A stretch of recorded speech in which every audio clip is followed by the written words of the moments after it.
कर भगवन प्यार ही प्यार मिला।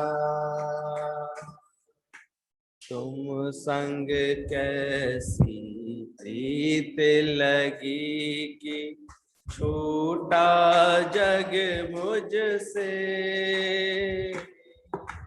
तुम संग कैसी प्रीत लगी कि छूटा जग मुझसे।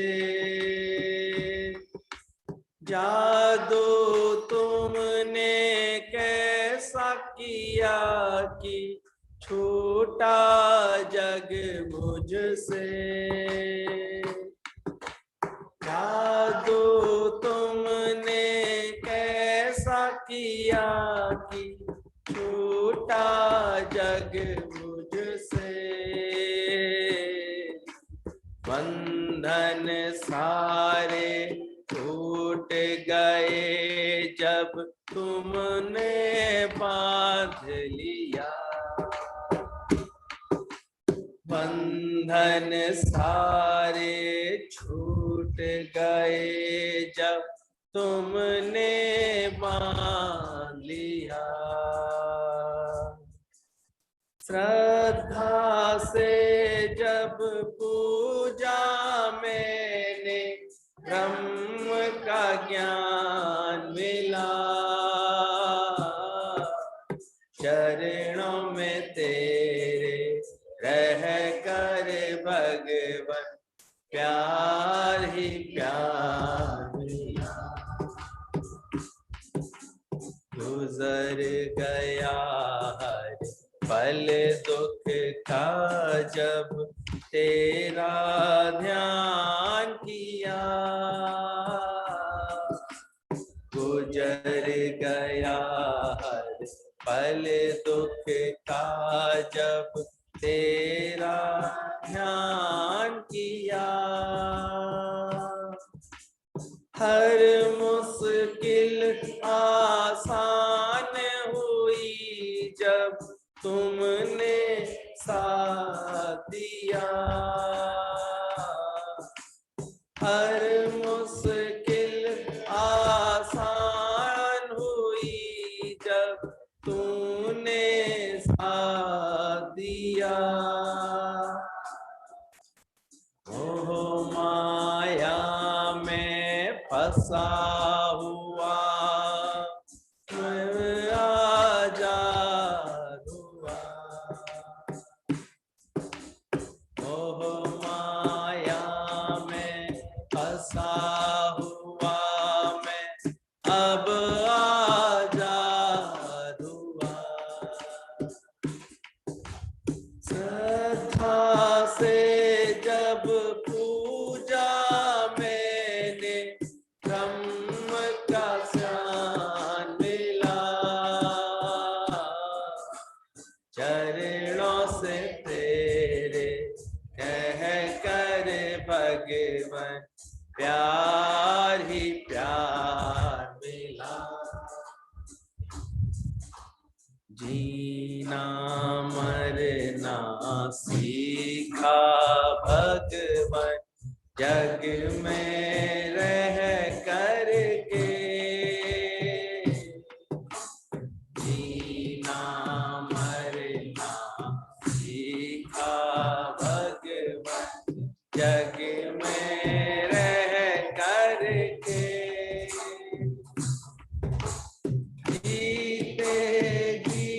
मर जाना कैसा सीखा अब तुझसे। ओ जीते जी मर जाना कैसा सीखा अब तुझसे।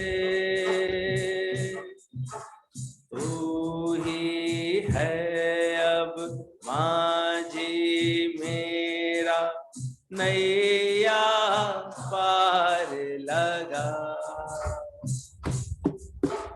तू ही है अब माझी मेरा नैया पार लगा। श्रद्धा से जब पूजा मैंने ब्रह्म का ज्ञान मिला,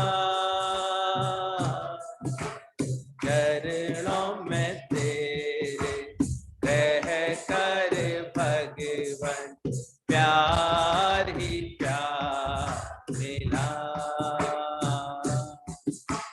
चरणों में तेरे रह कर भगवन प्यार ही प्यार मिला,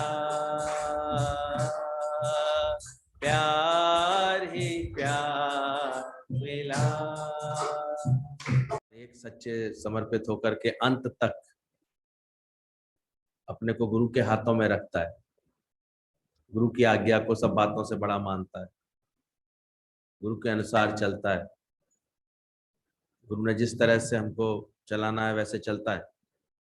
और आज्ञा समझ के सबसे पहले अपने सत्संग के नियम को, अब हाथों में रहने का क्या मतलब है, या गुरु के हाथों में रहने का मतलब यही है कि हमारे जीवन में बड़ा नियमित सत्संग का श्रवण हो, मनन हो, वो आचरण में उतरता हुआ दिखाई दे गुरु को भी। कल इतने सारे वचन सुनाए थे कि गुरु को तुम्हारे अंदर क्या क्या पसंद है, उसका अच्छे से मनन होना चाहिए। नहीं तो गुरु की कृपा के बिना कुछ भी नहीं है, गुरु की कृपा कभी नहीं भूलनी चाहिए। वही ऊंचे उड़ते हैं, वही कुशल हो पाते हैं जो गुरु के हाथों में रहते हैं। इसलिए रीना मम्मी हमेशा कहते थे कि सत्संग को भगवान समझो। उतने ही उत्साह से भगवान से मिलन के लिए हम आते हैं ना, नित्य प्रत सत्संग में आगमन हमारा उतने ही उत्साह से हो, कुछ ना कुछ ऐसे गुरु से जुड़ने का भाव हो। क्या कहना चाह रहे हो? बोल।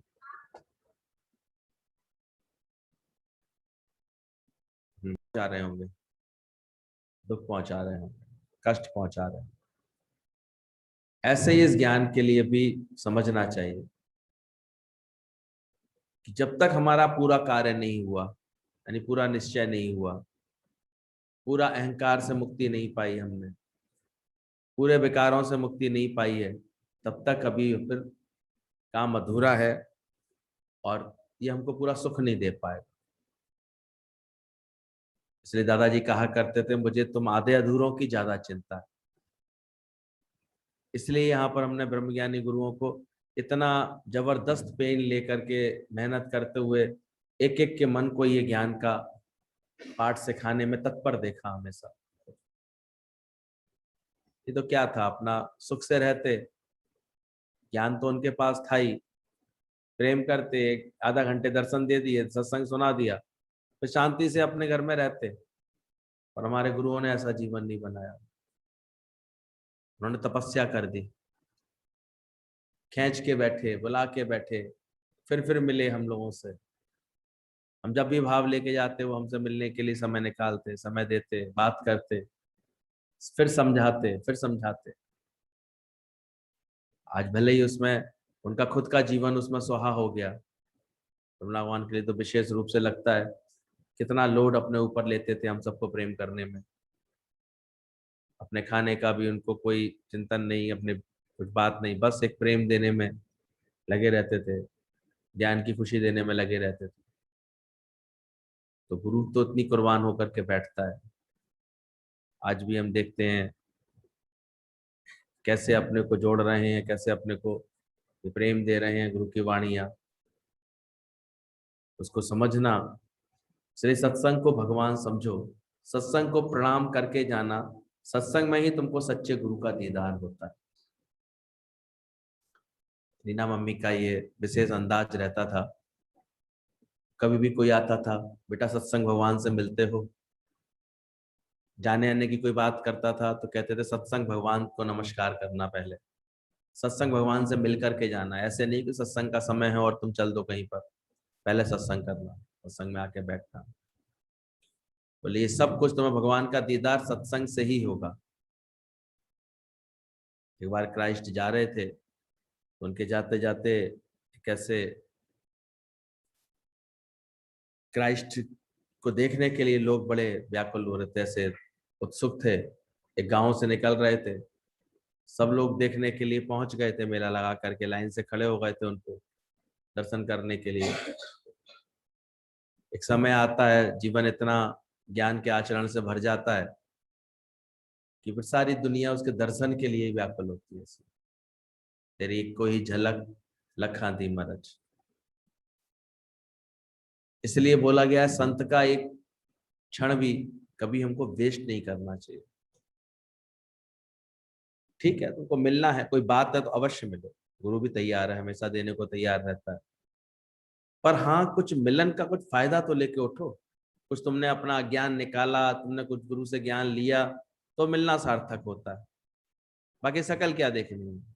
आपके पास बैठना अच्छा लगता है तो भगा देते थे गुरु जी, भागो। तुम अभी बात कदर ही नहीं समझते हो। गुरु को अच्छा लगता है तुम्हारा ज्ञान में जीवन बनाना, सत्य की तरफ बढ़ना, और तुम तो सत्संग को भी एक मनोरंजन बना करके, एक मजा बना करके बैठना चाहते हो। बैठे हैं, मजा आ रहा है, गुरु के साथ बैठे हैं। वो तो लीलाएं जब तब होती ही रहती हैं उनकी, लेकिन अपना उद्धार की हमको चिंता होनी चाहिए। कल बताया ना कि हम गुरु को कौन से भगत पसंद होते हैं, शिष्य पसंद होते हैं, तो निरंतर अपने उद्धार के लिए तत्पर रहते हैं, चिंतित होते हैं। यानी तो क्या, आप कभी कुछ बोलते हैं चिंता ना करो, कभी कह रहे हैं चिंतित रहो। तो अभी अपना विवेक खुद देखो, किस बात के लिए चिंतित कहना करने के लिए बोल रहा है गुरु। कम से कम इतना तो विचार करो, जब तक जीवन तुम्हारा पूर्ण नहीं हुआ है, पूरा नहीं हुआ है, तब तक तो कम से कम एक ध्यान तो दो अपने ऊपर। तुम तो बड़े राजी हुए बैठे हो, ममता वैसे की वैसी, इच्छा वैसे की वैसी, अहंकार वैसा का वैसा, लोभ वैसा का वैसा। और कहो हमें तो अब कोई चिंता नहीं, गुरु जी ने हमें निश्चिंत कर दिया। तो तुम एक मूर्ख हो फिर तो। निश्चिंत हो कैसे गए? वो कहता गुरु जी बड़ी शांति आ गई है। बोले इतनी जल्दी आ कैसे गई? हम तो मान नहीं सकते, वो शांति नहीं है, वो कुछ और है, भरम है तुम्हारा। जबकि इस सत्य के लिए तो यही बोला गया है, यही अनुभव किया गया है। आई फकत तेरे दीदार को, और आते ही और जैसे प्यास और जाग गई है इससे अंदर से। सच को पाने के बाद ऐसा होना चाहिए, और अशांति अंदर में आनी चाहिए। अरे कब मेरा जीवन पूरा होगा, कब मेरा विवेक पूरा जागृत होगा, कब मेरा सब विषयों से मन हटेगा, कब मेरे जीवन में ये पूर्णता आएगी। ऐसा अंदर में शौक रखना चाहिए। और कैसे मैं गुरु के वचन पर चलूं, अंदर में शौक होना चाहिए। तो पूर्णता जब पूरा जीवन बन जाता है, तब तक गुरु को भी अच्छा नहीं लगता है। अभी देखो सहज में किसी ने खबर दी ना, तो गुरु के मुख से क्या निकला? जाने दो भाई, जर्जर शरीर लिए बैठी थी, कहीं नया जन्म लेगी। यानी गुरु के मुख से निकल गया, वो भी मुक्त नहीं हुई है ना, तभी तो जन्म लेगी, फिर नया शरीर मिलेगा। पर अगर कोई निष्कामी जीवन, ज्ञानवान जीवन बना करके जाएगा, उसके लिए मुख से निकलता है। उसके लिए तो ऐसा लगता है अरे ये तो निश्चय मुक्त है, ये तो अंत तक इनकी वृत्ति आत्मा में रही, ये तो हर वक्त आत्मा में रहे, आत्मा की बात को सुनते हैं, सुनाते हैं, उनके लिए। बाकी जो रो रो रो झिक झिक करके परेशान हो करके मर रहा होगा, उसके लिए तो ये कहेंगे भैया ठीक है, जाए नया शरीर मिले तो ठीक है, फिर से चलो अपनी यात्रा शुरू कर ले। विचार किया करो। गुरु के मुख से भी तो परमात्मा बुलवा देता है, बोल देता है, क्या कर। ये तो मुक्ति का ज्ञान है ये। कोई वासना रह ही नहीं जाएगी तो फिर कैसे चोला मिलेगा? कर्मी तो आवे कपड़ा, नदरी मोक्ष था। तो ऐसे अपने को पूर्ण करने का शौक अंदर से, एक एक को अपने अंदर में लगन रखनी चाहिए। और वो मिलती है हमें सत्संग से, और वो हमारी प्रकट होती है जब हम सत्संग में नियमित होते हैं, संयमित होते हैं, विवेक युक्त होते जाते हैं अपने अंदर में, बहुत अंदर से सावधान होते हैं। फिर जो सत्संग हम श्रवण कर रहे हैं उसका, उससे कई अधिक मनन कर रहे हैं। श्रवण फिर मनन, और फिर उसको आचरण में उतारने का बहुत गहरा शौक। ऐसा जब जीवन बनाते हैं अच्छा लगता है देख करके। और बोला हाथों में रहते हैं जब, तो पतंग हमारी ऊपर उड़ती है, ऊंची उड़ती है। बोले धूप के लिए पूरी उम्मीद होती है कि मेरे कपड़े सुखा देगी, कभी धूप निकल आएगी तो तुम पूरे उम्मीद में रहते हो आज ना कपड़े सूख जाएंगे। एक धूप से तुम्हें पूरी आशा होती है, हवा चल रही होती है, पूरी आशा होती है। बोले इसी तरह क्या तुम्हारे गुरु में विश्वास है कि वो मेरे जीवन का अंधकार मिटा देगा? मैं तो हूं विश्वास में, तुमको है विश्वास? ऐसा हमारा जब विश्वास से भरा हुआ सच्चा प्रेम रहता है तब जाकर के बात बनती है। पता नहीं सच्चा गुरु है या नहीं, कभी तक ऐसे ही अगर भ्रम है, पता नहीं मुक्त होऊंगा कि नहीं, तो फिर तुम कैसे मुक्ति की राह पर चल पाओ? इस राह पर आने वाले को तो ये पूरा अंदर से विश्वास होना चाहिए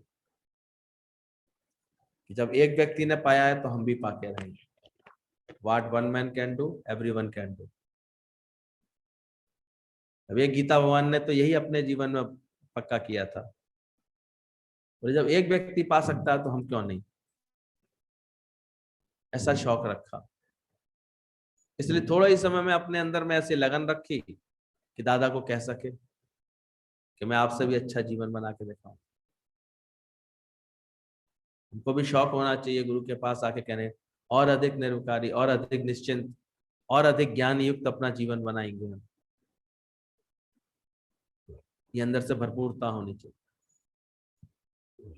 गुरु को लगना चाहिए कि एक से लाख को लड़ाएगा इनसे।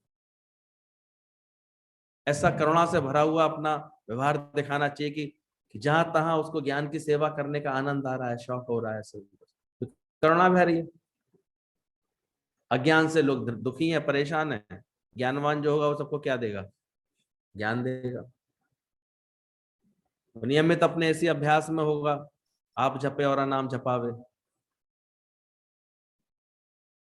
इसलिए उसके लिए तो कोई सूरत बनती नहीं है कि आज सत्संग की छुट्टी है। कहाँ छुट्टी है? सूरज छुट्टी लेता है?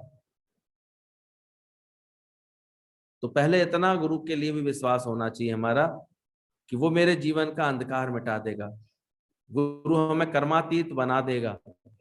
गुरु हमें ऐसा विश्वास देता है, 20 विश्वे गुरु का मत माने, सो सेवक परमेश्वर की गति जाने। वैसे होते 16 आने, और 20 आने मतलब 125%, यानी 100% ही मैक्सिमम होता है वैसे तो, पर 125% तो कहने का जुमला है कि इतना घोर विश्वास ये मुझे अवश्य कर्मातीत करेंगे, ये अवश्य ही मेरी मुक्ति को मुझे दिलवाएंगे, मुझे मेरे जीवन को अंधकार मिटा देंगे। तो मिटता है। ऐसे विश्वास लेकर के जो आगे आता है ना गुरु के पास, वो अपने अंदर पूरा देखो पूरा सही पुरुषार्थ कर पाता है। उसको विश्वास होता है पक्का, और वो चमत्कार देखता है कि कौन करने वाला है। एक हम देखते हैं केवल उसको विश्वास है पक्का कि बस गुरु के मुख से निकला है, वो वैसा दिखता है, उसको वैसा होता हुआ दिखता है। और एक अपनी मन बुद्धि चलाता रहता है, चलाता ही रहता है। क्या कर, मैं तो हूं विश्वास में। क्राइस्ट के पास आई वो मई, क्या आप मेरे बच्चे को ठीक कर देंगे? क्राइस्ट ने मना कर दिया, बोले नहीं, मैं ये चमत्कार नहीं करता।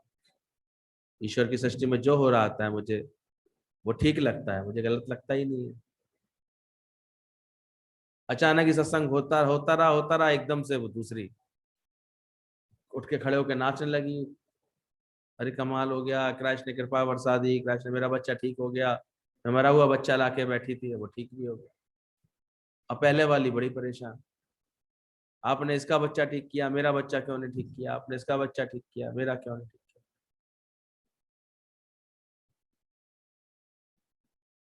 क्राइस्ट ने बोला मैंने इसका नहीं ठीक किया, इसके विश्वास ने ठीक किया। पूछो इससे, इसने तो आके मुझे नहीं बताया था कि इसका बच्चा आज मरा हुआ बच्चा लेकर के आई है। इसको तो भाव था, प्रेम था मेरे से, तो आकर के बैठी है, बच्चा रखा इसने।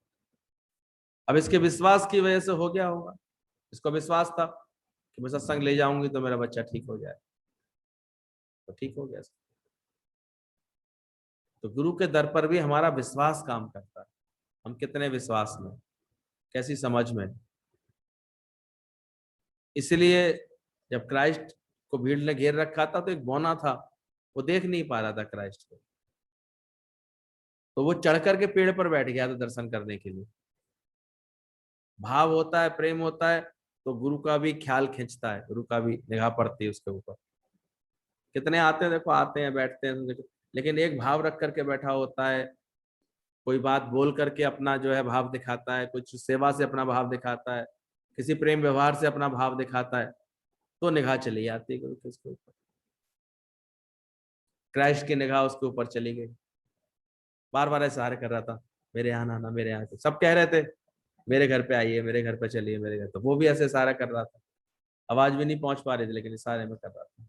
क्राइस्ट को भी प्रेम करने का होता ही है, ज्ञानवान को तो आर्ट भी होती है। उन्होंने बड़े इत्मीनान से कहा, आऊंगा तेरे यहाँ भी आऊंगा, तेरे यहाँ भी आऊंगा, तेरे यहाँ। और उसके बाद देखा गया वो रोज सुबह शाम बाल्टी लेके चलता जाता था। लोग देखते कहाँ जाता है, पेड़ को ही पानी डालता था, उस वाले पेड़ को। सुबह पानी डाले, शाम को पानी डाले। बोले तुम रोज आकर के इस पेड़ को क्यों सींचते हो, पानी क्यों डालते हो? बोले जानते नहीं है कौन सा पेड़ है? इसी पेड़ से ही तो मुझे क्राइस्ट ने आश्वासन दिया था मैं आऊंगा। इसी पेड़ से ही तो उन्होंने मुझे दर्शन दिया था अपना।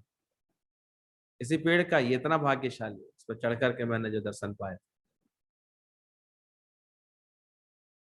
गुरुजी कहते थे वही तो ये सत्संग पेड़ी तो है वो, जहां आकर के अगर हम बैठते हैं तो यहाँ गुरु का भाव मिलता है, प्यार मिलता है, गुरु का आश्वासन मिलता है, गुरु का ज्ञान मिलता है। वही तो परमात्मा के रूप में हमारे अंदर प्रकट होता है। तो भगवान के दर्शन कहाँ बैठ करके मिले? नाम है मंदिर, नाम है मस्जिद, ना काबा कैलाश। खोजी होए तुरंत मिल जाऊं, एक पल की तलाश। मैं तो हूं विश्वास। ऐसी समझ वाला जो हो जाता है, फिर तो वो बड़े प्रेम से सुबह शाम इस वृक्ष को ऐसे हरा भरा करता है। कभी हम सोचते हैं इसके अलावा है क्या, गुरु ने हमें दिया क्या है? जो जितना आनंद हम इस प्रेम मेल मिलाप सत्संग सत्संग की लगन सत्संग की महफिलें सजाने में लेंगे, वही तो है ज्ञान, और है क्या? बाकी कौन से तुम भगवान बन जाओगे, कहां से तुम्हें मुकुट लग जाएगा, क्या बन जाओगे? इधर की तरफ कोई ध्यान नहीं देता। यहाँ अपने अपने अहंकार टकराते रहते हैं। एक सत्संग अगर हमारा जीवन का भरपूरता से होगा, अच्छा होगा, हम लोग भी इसी जतन में लगे रहते हैं, इसी प्रयास में रहते हैं। आगे भी भाव आ रहे हैं कि कैसे दादाजी के पास नहीं भी जा पा रहे हैं तो क्या हुआ, हम उनको यहाँ साकार मान करके, साक्षात अपने साथ महसूस करके उनका गुणगान कर सकते हैं, उनकी उनके लिए प्रेम रख सकते हैं, उनके लिए मेला कर सकते हैं, ऐसे सबको खुशियां दे सकते हैं, खुशियां बांट सकते हैं। तो हमारे लिए साकार होगा कि नहीं होगा, वो बताओ। देखना कैसे वो साकार नहीं होता है। आदमी खुद ही तलबगार नहीं होता है बस, वो तो साकार होने को तैयार बैठे रहते हैं। ईश्वर तो ऐसा होता है। करो प्रकट, तुम उसकी भक्ति में तो रहो, प्रकट तो करो। तो ऐसा अंदर से हमारे विश्वास होना चाहिए, इतना अंदर से शौक होना चाहिए बौने की तरह, इसको हरा भरा रखने का, इसको प्रेम में रखने का। हम तो देखते हैं तुम्हारे अभी संकल्प ही ठीक नहीं होते। दुनिया के काम आ जाए वो एकदम से बड़ी तत्परता से करने के लिए तैयार रहते हैं। आप देखा करो, उसके किसी सेवा से कोई बांधे तो बंधे आएंगे, ये भी विचार नहीं करेंगे घर में और लोग भी तो फालतू बैठे रहते हैं, वो कर लेंगे घंटे 2 घंटे, हम निश्चिंत होकर सत्संग तो सुन लें, नहीं आएगी। वो बंधा रहेगा मन पहले, और दुनिया वाले बांधेंगे भी, क्या करें? मन में बंधन होगा तो बांधेंगे भी।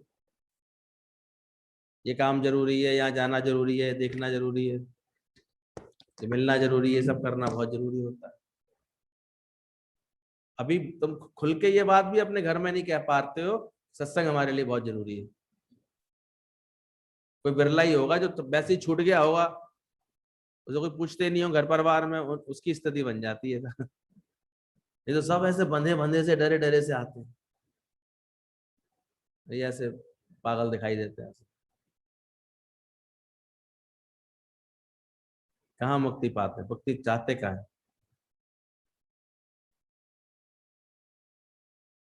हमने तो गुरु को हमेशा सत्संग में ही देखा, ज्ञान के कार्य में ही लगा देखा, उसी निष्ठा में देखा, उसी उसी भावना को बढ़ाते देखा, उसी प्रेम को बढ़ाते देखा। और कहाँ देखा? और क्या करेंगे? क्या बन के लेंगे राजा और रानी, क्या बन के लेंगे सेठ और सेठानी? गुरु के ही चरणों में स्वर्ग का नजारा, और है क्या? ऐसा भाव आएगा तब अंदर से समझ में आएगी कि कैसे गुरु हमें कर्मातीत बना देगा। वैसा आत्मा का ज्ञान सुनाएगा, ऐसी निष्ठा पक्की कराएगा कि सारी दुनिया अगर कोई ये कहेगी आप ऐसा कर रहे थे, आप ऐसा कर रहे थे, तो पर तुमको ऐसा निश्चय होगा मैं तो कुछ कर ही नहीं रहा था, ये तो खेल था परमात्मा का। तुमको आएगा ही नहीं करता भाव अपने लिए कि मैंने किया था। कल दादाजी कह रहे थे कैसे तो, बोले तुम आकर के बोलता है कि दादा तुमने ये किया, बोले तुमने देखा, मैंने नहीं किया। मैं अकर्ता आत्मा हूं, अपनी आत्मा की इतनी निष्ठा में बैठो। आत्मा ना जायते न मृत्य न हन्यते। तुमको लगा कि मैं यहाँ आया, मैं यहाँ से गया, पर मैं तो ना आता हूं ना जाता हूं। तुम भी बनाओ अपनी दादा जैसी निष्ठा। क्यों लगता है तुमने कुछ किया?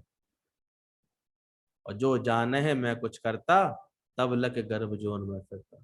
तो मैं यही सारे समय ऐसा, तो मैंने ये किया, मैं ऐसे करता हूँ, आज मैं ऐसे करूंगा, आज मैं कुछ करना कराना है ही नहीं। डू नथिंग बी नथिंग, ऐसा अभ्यास करो पक्का, अंदर से छूट जाएगा सारे।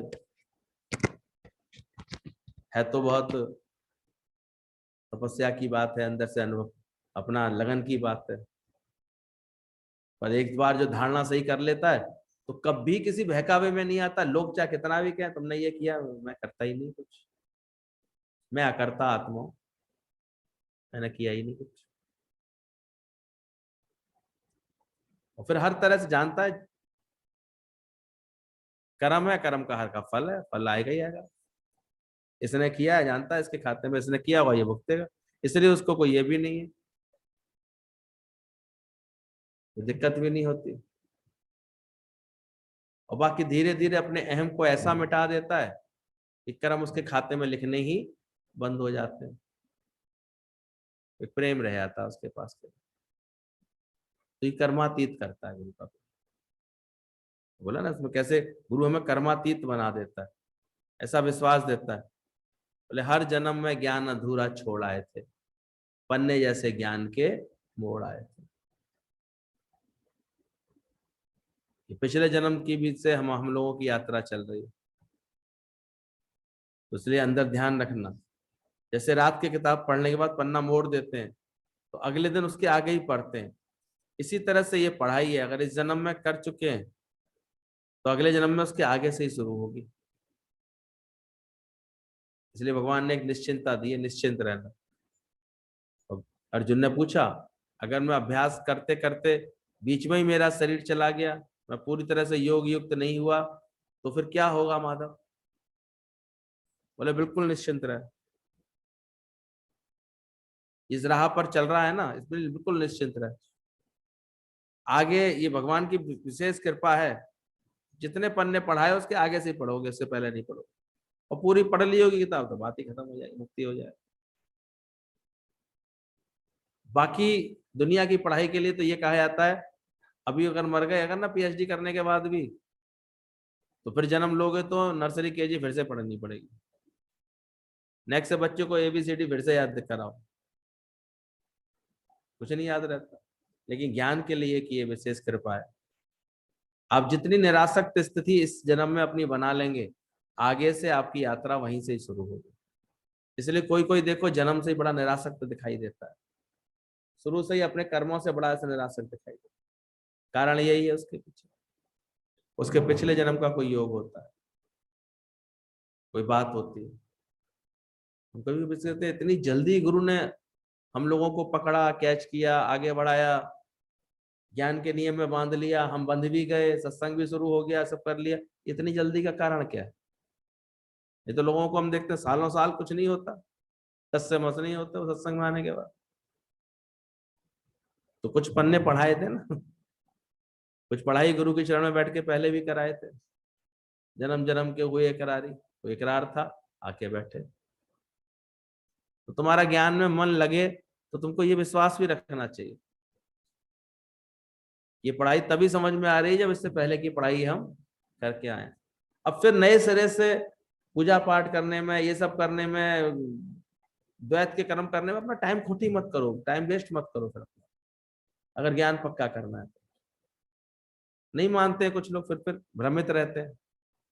अरे एक निष्ठा दी है गुरु ने, एक से ज्ञान की शक्ति दी है तुम्हें, इतनी अच्छी ज्ञान की लगन दी है, इतना अच्छा मौका दिया है, मौका ना गवाओ कम से कम अपने जीवन का। फिर क्यों ऐसे? प्रेम रखो, भले प्रेम के लिए गुरु ने रखा है, विश्वास के लिए रखा है, कम से कम भय तो नहीं पालो फालतू की बातों का। संशय भरम तो मूल चुकाओ अंदर से, क्या बिल्ली रास्ता काट गई, ये हो गया वो हो गया, ऐसे तो नहीं भाव होने चाहिए। यहाँ आते हो बैठते हो, गिने चुने लोग तो आते हैं, उन्हें तो विश्वास होना चाहिए कम से कम पूरी तरह से, एक तरफा होना चाहिए मामला, एक पूरे विश्वास में होना चाहिए, तब तो उनको मजा आएगा। ये तो कैसे मजा आएगा? तो अंदर देखना, ये जन्म जन्म में कर चुके हैं पढ़ाई, अगले जन्म में उसके आगे से शुरू होगी हमारी पढ़ाई। इसलिए गुरु के लिए बहुत श्रद्धा, बहुत विश्वास, उसके हाथों में ही रहने का शौक, ये सब बहुत अंदर से अच्छे से होना चाहिए, तब बात बनती है धीरे धीरे। भगत की तो महानता है कि वो भगवान से कुछ नहीं मांगता। सच्चे भगत की ये महिमा होती है, वो अंदर ही अंदर गुरु की समझ के साथ जीता है। मांगन मरण समान, मत कोई मांगे भी, मांगन ते मरना भला, ये मेरे सतगुरु की सीख। तो कुछ भी नहीं मांगता भगवान से, लेकिन साथ में ये भी बोला भगवान की भी महानता फिर अपनी जगह रहती है, वो बिन मांगे ही सब कुछ दे डालता है। अगर तुम भगत बनते हो तो नहीं देता। अब सोचो, अंदर की सच्चाई थी ना। आजकल रोज हम लोगों के ग्रुप में एक बड़ा अच्छा बॉम्बे से दादाजी की तरफ से आता है, दादाजी का एक वचन आता है। आज का वचन भी बहुत अच्छा है, मानने बोले आज किसी ना किसी बड़ी उम्र वाले के साथ जाकर के निष्काम सेवा करेंगे, 70+ वाले के साथ, जो सत्संग नहीं आ पाते हैं, जो ऐसे नहीं भी निकल पाते हैं। करो प्रेम को थोड़ा संग दे करके आओ, थोड़ा 2 वचन ज्ञान के सुना करके आओ, थोड़ा प्रेम से सेवा करके आओ। उन्होंने आज्ञा दी, आज आज एक संकल्प लेने का, कई बड़ों के लिए, कई बच्चों के लिए, कभी किसी के लिए। गुरु कहता है अपने जीवन को निष्कामी बनाओ। फिर बड़ा सुंदर एक प्ले आया हुआ है, उसमें नामदेव जो है जूता गांठ रहे हैं और बड़े प्रेम से वो अपने भगवान की लगन में बैठे हुए। अब जिसका मन लग गया भगवान में तो भगवान भी लगेगा। फिर तो काम कर रहे हैं वो जूते गांठने का, लेकिन ध्यान किसका कर रहे हैं? ध्यान हर वक्त भगवान का कर रहे हैं। तो उनका हर कर्म भक्ति बन जाता है ऐसे व्यक्ति का, चित्त भगवान के समर्पण में है, प्रेम में। एक सन्यासी निकला, उनकी चप्पल टूट गई, चप्पल जुड़वाई उसने। बोला कहाँ जा रहे हो आप महाराज? बोले अरे तुम क्या समझोगे, तुम जात के छोटे लोग, चमार लोग, गंगा स्नान का क्या महत्व होता है, मैं गंगा स्नान करने जा रहा हूँ। नामदेव ज्ञानवान थे, विनम्रता वाला कभी फिर इन बातों से उखड़ता नहीं है। बाकी जो अज्ञानी हो तो ऐसी कोई बात करे तुरंत भड़क जाता है, लेकिन जो पहले ही ज्ञानवान है, विनम्र, तो क्या बोले बिल्कुल आप सही कह रहे हैं,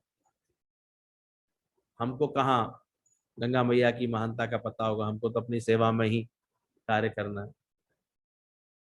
जब वो पैसे देने लगे एक कौड़ी, तो कहते हैं आप ये मेरी तरफ से, अब मैं जा तो नहीं सकता हूँ, आप जानते ही हैं, लेकिन आप मेरी तरफ से गंगा मैया को भेंट कर दें।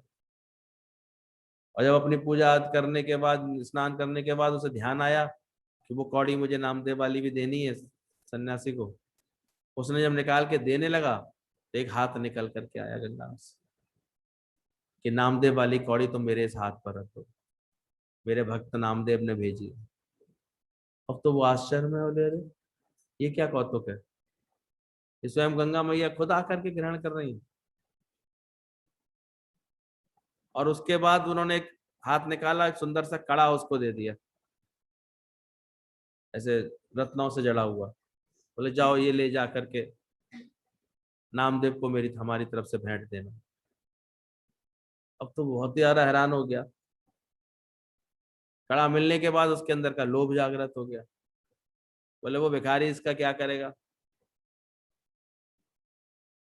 क्यों ना मैं इसे जाकर के राजा को बेचाऊं, इतना दिव्य कड़ा दिख रहा है, ऐसा दिख रहा है। वो राजा के पास ले गया, राजा ने उसका मुंह मांगा, दाम भी दे दिया। राजा बड़ा खुश हुआ देख करके, राजा ने अपनी रानी को दिया। रानी ने पहना, खुश तो हुई, लेकिन साथ साथ कहती अरे बस एक, दूसरा भी होता तो पूरी जोड़ी बनती, तब अच्छा लगता हाथों में। राजा ने कहा कोई बात नहीं, तो दोबारा खबर भेजी, सन्यासी पहुंचे, फिर से आए। अरे वो एक ही लेके आए, दूसरा कहाँ है। पहले तो बहाना बनाया, दूसरा खो गया था, एक ही बचा था। बोले कहीं नहीं, कहीं खोया नहीं होगा, तुमने किससे लिया था, जाओ जाकर के उस सुनार को बुला के लाया गया, जिससे तुमने बनवाया था उसको। तो अब उसका जो है समझ में ना आया उसको, कैसे बताऊं, किसको बुला के लाऊं। और किसी भी सुनार से पूछता राजा, बोले महाराज आपके पास क्या की कमी है, आप बनवा लो दूसरा। उसने कहा ठीक है चलो, उसको भी क्यों सताऊं, अब दूसरा कोई बनाने को तैयार ना हो, इतना दिव्य कड़ा। बोले ऐसा तो बन नहीं सकता, ऐसा तो बन नहीं सकता। तो बड़े चक्कर में फिर उन्होंने कहा, बोले मिला कहाँ से, तुम चोरी का है क्या, कैसा है। अब वो घबरा गया बेचारा, सच बोल गया कि ये तो गंगा मैया ने मुझे दिया है। कैसे दिया है, पूरी कथा सुनानी पड़ी। अब राजा वो संत तो सब कड़े को लेकर के उसके पास पहुंचे, नामदेव के पास पहुंचे। वो वहां अपनी भक्ति में लीन था, चप्पल गांठने का काम कर रहा था, जूते बना रहा था। वो कर्मों से थोड़ी, अपनी भावना से आदमी भगवान के निकट होता है। भाव कैसा है हमारा, कर्म चाहे कैसे भी चल रहे हो जीवन में, लेकिन भाव अगर है तो भगवान के निकट होते। कहते पूरी बात पता लगी, उसने क्षमा मांगी कि मैं आपके लिए दिया था, मैंने लोभ में आकर के राजा को बेच दिया। बात तो खुल गई थी। बोला आप गंगा मैया से दिलवा दीजिए। बोले मैं कैसे कैसे दिलवा सकता हूँ, ये तो उनकी कृपा थी, जब बरस गई तो बरस गई। लेकिन फिर भी देखा राजा बहुत व्याकुल है उस कड़े को पाने के लिए। उनके पास वहीं कटौती का पानी रखा हुआ था, उन्होंने पानी में हाथ घुमाया, ध्यान किया गंगा मैया का, और 8-10 निकाल के दिखा दिए। बोले इसमें से कोई मैचिंग आपकी मिल रही हो तो ले लो, मिला लो आप। और सबके सब देखे, बोले इसमें से इतने सारे, और उसके बाद भी ये ऐसे फकीरों की तरह ऐसे जूते गांठते रहते हैं। तो संतों की तो महिमा ही ऐसी होती है, बड़ी से बड़ी आत्मिक दौलत उनके दिल में होती है, आनंद की दौलत उनके दिल में होती है। उन्हें बाहर कुछ दिखावे की जरूरत ही नहीं, क्या दिखाए। तुम भी देखो गुरु की कृपा से वो सच का धन तुम्हारे जीवन में आया, वो दौलत आई तुम्हारे जीवन, तुम्हें जरूरत ही नहीं पड़ती, क्या मांगो। वो अपनी भक्ति के धन को सबसे बड़ा मानते हैं, वो अपने सत्संग के नियम को सबसे बड़ा मानते हैं। तुम्हें तो कोई दुनिया का काम बताया, उसमें सत्संग बड़े आराम से छोड़ देते हो। तुम्हें लगता है सत्संग का धन, ये नियम बहुत सबसे बड़ा कीमती है, ऐसा लगे जब अंदर में। वैसा अंदर से ज्ञान के लिए इतना लगे अंदर से, तो समझ में आएगी थी। और जिसने भी ज्ञान ज्ञान को, सत्संग को इतना आगे रखा है, देखो कैसे गुरु ने उसको हर तरह से चमकाया है, हर बात से, क्या नहीं मिलता उसको जीवन। हर खुशी मिल जाएगी कदमों में झुक जाने के बाद, और अंदर से अपनी मति ऐसी बनानी पड़ेगी। तो भगत की महानता यही होती है, भगवान से कुछ नहीं मांगता। बाकी फिर भगवान की महानता भी यही है कि वो सब कुछ उसको देता रहता है, सब पहुंचा देता है। पर पहले तुम क्या बनो, भगत बनो। और भगवान बनने का भी जोश है, शौक है, तो फिर सब देना पड़ेगा, ध्यान रखना। इधर भगवान भी कहलाना चाहते हो, इधर मांगे भी लगी पड़ी है, भिखारी भी लगे पड़े, दोनों पद तो एक साथ नहीं। गुरु के पास आकर के शौक तो लगता है, मान ना मान तू है भगवान, पर भगवान कब? जब देने के लिए तैयार, या हर जगह मेरे बच जाए पैसे, ये सोचता है, मुझे ना करना पड़े। अरे ज्ञानवान तो और उदार होकर चलता है, सोचता क्या है, सब छोड़ के ही तो जाना, और होता क्या, करना किसके लिए। इसलिए हम गुरु जी को देखते थे, होता था तो अच्छे से पहनते ओढ़ते थे। अज्ञानी के तो फिर भी सब जा करके रखे आते हैं, लॉकरों में चाहिए रखे आते हैं। ज्ञानी तो पहन ओढ़ के फिर भी छुट्टी करता, खुश रहता है। कितना अच्छा सुना रही थी उस दिन, गुरु जी की साड़ी देख करके ही मोहित थी वो, अंदर उसके भाव आ गया कि इतनी अच्छी साड़ी गुरु जी की है। पहुंच गया गुरु जी के अंदर, कहते साड़ी अच्छी लग रही है, ले लेना, तुम ले लेना, दे दी उसको। ऐसी उदारता भी तो हो अंदर में, इतना अंदर से कुछ पकड़ ही नहीं होती है। अज्ञानता में तो कुछ भी अपना मान करके पहले अपना बना लेते हैं। आप सोचो, कुछ करते हैं तो एहसान के साथ करते हैं। तो दुनिया में प्रारब्ध अनुसार किसी के लिए कुछ करना भी पड़ता है कभी, तो देखो एहसान कितना करते हैं। फोटो तो खिंचवा लूं मैं, कुछ दे रही हूँ उसको, कुछ ऐसा तो एहसास दिलाऊं कि मैंने दिया, ऐसे करते हैं, पता तो लगे सबको। ज्ञानी कोई भी कर्म करता है, बड़े सबको सम्मान देके करता है, प्रेम देके करता है, उसे अंदर से बहुत सबके लिए ऐसे भाव होता है, प्रेम होता है। इसलिए ध्यान रखना है इस बात को। भगवान की महानता भी तब आती है जब वो अपना सब कुछ देने को तैयार होता है। प्रेम की बात करना तो कितना सरल नहीं है कि उसने अपने पूरे घर में आग लगा दी सबको बचाने के लिए, पर ऐसा प्रेम का भाव किसी बिरले का दिखता है, हर एक का दिखता ही नहीं। जरा जरा बात पे तो सत्संग के लिए मेरा मन ऐसे बिगड़ता रहता है, ऐसे करना पड़ा। 20 रुपए आने में, 20 रुपए जाने में, 40 रुपए रोज का खर्चा, आप कहते हो रोज सत्संग आओ। मैंने कि 40 रुपए के हिसाब से भी 1200 रुपए पड़े तेरे महीने के, और ये 5,000 की दवाएं खाती थी बैठी बैठी घर में, वो छोटी है कि नहीं छोटी? इतना विवेक नहीं है, तो देखते हैं, इतनी अकल नहीं होती लोगों को, ज्ञान के लिए इतना भाव और समर्पण नहीं होता, तो भगवान मिले कहाँ से, मिले कैसे? इन्हीं में मन जाता रहता है, कभी तन में, कभी मन में, कभी धन में उलझा। विचार करना, तू सदा अपने दामन में उलझा, भूल जाता है तू ही शिव, तू ही शिव का दुलारा। ले जाएं भैया, हमें कह दे हमें भी ले जाए, क्यों भाई तेरे पास गाड़ी नहीं है, जा पहुंच जा, निकलो, करो अपने इसके लिए, अपने तन का, मन का, धन का दूजे को दे जो दान, वो सच्चा है इंसान। तुम भी कुर्बान करो अपना, भगवान तुम भी कर कहलाओगे। प्रेम करना पड़ेगा, जाना आना पड़ेगा, करना पड़ेगा। पहले उसने अपना गधा बेचा निष्कामी बनने के लिए, क्या किया? तुम भी सीखो ये बात। सोने को आग में तपाओगे तो कुंदन बन जाएगा,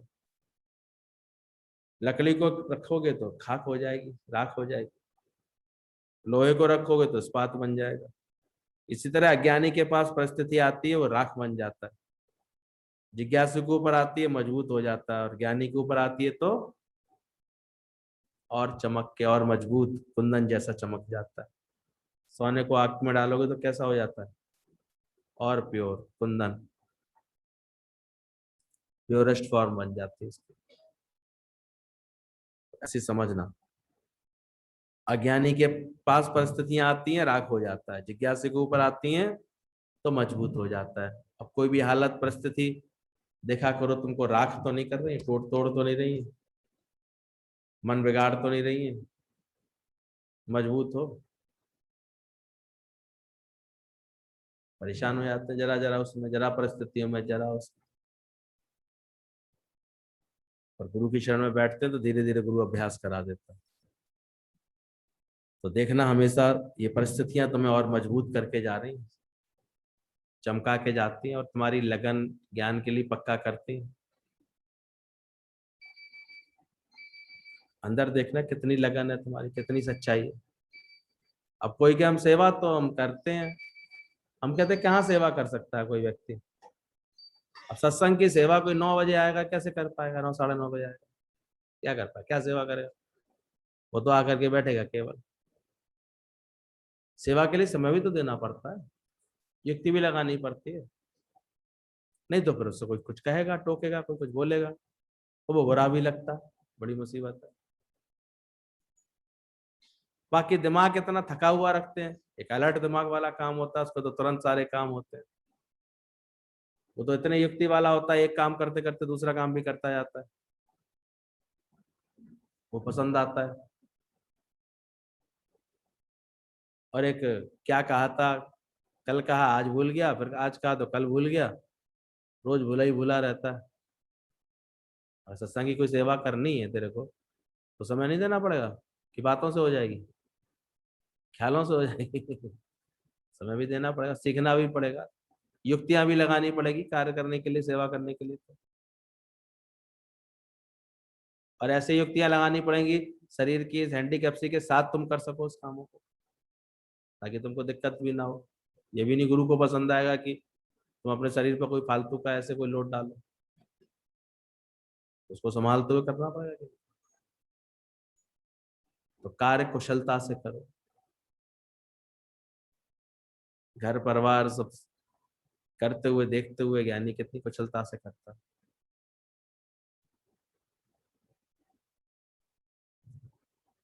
उसके बाद जो फ्री करता है अपने आप को, अच्छा काम करता है। तो यज्ञ के लिए हवन सामग्री लाते हैं तो उसमें 3 चीजें देख लेनी चाहिए। ये सामग्री गीली तो नहीं है, गीली सामग्री क्या करेगी? हवन अच्छा होगा कि इसमें धुआं ही धुआं उठता रहे। तो सामग्री गीली तो नहीं है, इसमें कोई कीड़ा तो नहीं है। रखी हुई पुरानी सामग्री होती है, देखो उसमें कीड़े पड़ जाते हैं, तो हवन ही अशुद्ध हो जाता है। तो ये भी ध्यान रखना, जो भी अपना जीवन हवन कर रहे हैं उनके मन में राग द्वेष के कीड़े तो नहीं अभी घूम रहे हैं। आ तो रहे हैं सत्संग के सेवा के लिए, हवन तो करना चाहते, पर अभी तक तुमने राग द्वेष हटाई नहीं किसी से, तेरा मेरा हटाया नहीं किसी से। कंपैरिजन, क्रिटिसिज्म, ये सब अभी तक फीलिंग आती रहती है। कंप्लीट भी नहीं महसूस करते अपने आप को, अभी आनंद से ही नहीं कर पा रहे। जब देखो तब मुंह बना हुआ है, मुंह बिगड़ा हुआ है, तो कैसे काम चलेगा? तो हवन कैसे होगा तुम्हारे? तो देखना, तुम्हें अपना जीवन हवन कर रहे हैं तो मन में राग द्वेष के कीड़े तो नहीं है, मन शुद्ध है, और इंद्रियों में विषय रूपी रस यानी पानी तो नहीं है। सामग्री में पानी है अगर, तो कैसे हो पाएगा वो?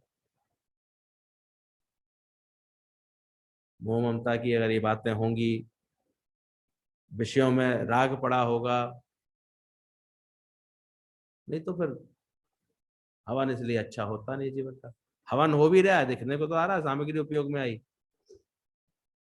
लेकिन देखा उसका परिणाम अच्छा दिखा? ये भी विचार करना चाहिए। जब हम जीवन दे रहे हैं ज्ञान की राह पर, तो उसमें ये सब चीजें तो नहीं है, राग द्वेष तो नहीं है, विषयों के रस तो नहीं है, ऐसा पानी तो नहीं, गीला तो नहीं। विषयों के रस होते हैं, वही आंखों के पानी बन के निकल आते हैं, कारण आने पर दुख बन के निकलते हैं, इच्छा अहंकार होती है। और एक ऐसा अपने आप को बनाता है, बिल्कुल सरल सहज, अपने गुरु के प्रेम वाला, सब तरफ का ध्यान रखने वाला, सबका दिल जीतने की कोशिश करने वाला, हर कार्य को और निपुणता से करने वाला, बल्कि चलते फिरते दूसरों के भी काम में सहायता करने वाला एक बन जाता है। तो वो गुरु की नजर में चढ़ जाता है। अब बहू खाना तो बना रही है, पर रो रो के बना रही है, अच्छी लगेगी? ये बेटा क्या दुख है तेरे को, क्या बात है, खुश होके मनाओ बेटा, तो घर में लगेगा किसी के शरीर को। तुम्हारे भी काम कैसे हैं, खुश होकर के हैं? कार्य तो कर रहे हो, कर गुरु के दर पर आकर के करते, तो करना तो चाहते हो, करते भी हो, लेकिन उससे देखो अंदर में खुशी है, उमंग है, उसको और निखारने की है। हाँ, ये हरा भरा करने का शौक होना चाहिए इसको। तो रोज पानी डाल करके क्या करता था वो वृक्ष को, हरा भरा। तो जो भी कार्य कर रहे हैं हमें उसमें ऐसा उत्साह है कि हमारे गुरु का एक एक पल और अच्छे से यूज हो जाए, गुरु को थोड़ा ही अपने समय देना पड़े, कार्य पूरा हो जाए, कार्य कुशलता से हो जाए, अच्छा हो जाए। अभी हमारी 16 तारीख को दादा की खास आएगी, उस दिन हम खास तरह से याद कर लें, कोई अच्छी वंदना तैयार कर लें, कोई अच्छी प्रस्तुतियां अपनी तरफ से उमंग होगी तो कार्य कर पाओ। कोई बात, हमसे कहा नहीं किसी ने, हमसे किसी ने बोला नहीं, ये तो अहंकारियों के चोचले रहते ही रहते हैं। तुम गुरु के बच्चे हो कि नहीं, खुद लगना चाहिए गुरु के बच्चे। सो भाई, पूरी बात समझ गए हो तो ठीक है, नहीं तो कोई बात। हमने समझ ली इसलिए हम ऐसे इन भावों में रहते हैं, काम करते हैं। क्या सोच